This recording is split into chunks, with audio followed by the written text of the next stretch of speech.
Assalamualaikum warahmatullahi wabarakatuh. Perkenalkan, nama saya Jamaluddin, Stambuk D1 A117045. Saya dari jurusan Agribisnis, Fakultas Pertanian, Universitas Halu Oleo. Baik, saya di sini akan menjelaskan tentang modal usaha bipang jagung. Sebelum kita masuk di pembahasan, saya terlebih dahulu menjelaskan tentang pengertian modal. Modal adalah sekumpulan uang atau barang yang digunakan sebagai dasar untuk melaksanakan suatu pekerjaan, termasuk membangun bisnis. Jadi modal bisnis bukan hanya soal uang, namun juga bersifat abstrak, yaitu modal yang tidak memiliki bentuk tetapi mempunyai nilai.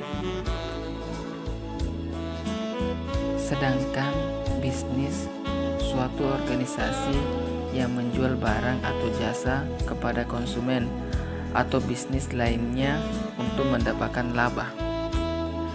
Jenis modal sendiri bisa dikategorikan dari berbagai tipe, namun salah satu yang paling utama adalah sumber permodalan itu sendiri.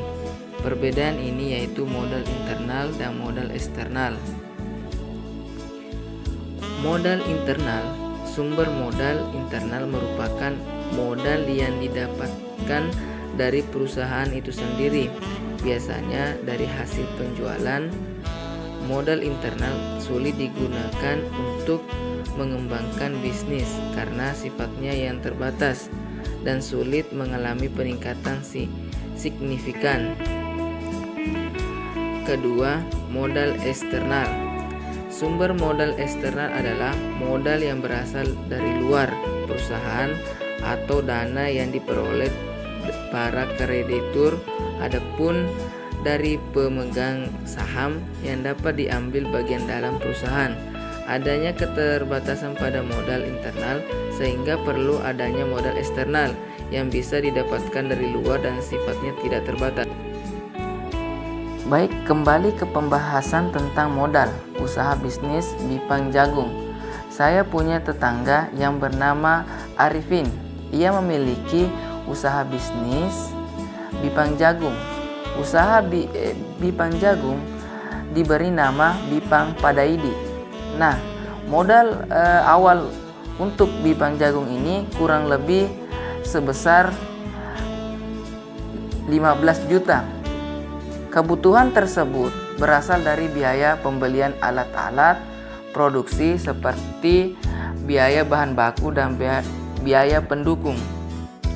Pak Arifin menggunakan bahan baku jagung karena jagung adalah dikenal memiliki banyak manfaat bagi kesehatan seperti melancarkan saluran pencernaan, menyehatkan mata, meningkatkan kepadatan tulang, mencegah depresi, mengendalikan tekanan darah, dan menangkal radikal bebas dan aman untuk dikonsumsi. Kemudian Bapak Arifin juga melihat potensi yang ada pada bipang jagung sangat menjanjikan laba yang cukup menggiurkan dan berpeluang meraih kesuksesan karena usaha bipang jagung laris manis di pasaran. Nah, kemudian Bapak Arifin membuka usaha bipang jagung karena dia mengetahui bahwa bipang jagung ini laris manis di pasaran. Oleh karena itu, Bapak Arifin semakin semangat untuk melanjutkan usaha tersebut karena dia tahu bahwa bipang jagung ini banyak disukai di kalangan masyarakat dengan variasi rasa yang bermacam-macam, ditambah lagi karena akan kenyang tanpa harus memikirkan berat badan naik karena jagung mempunyai kadar lemak yang rendah. Bipang jagung tersebut Bapak Arifin menjual di rumahnya dan diantar ke toko-toko dan menjajankan di pasaran. Itulah yang saya bisa sampaikan.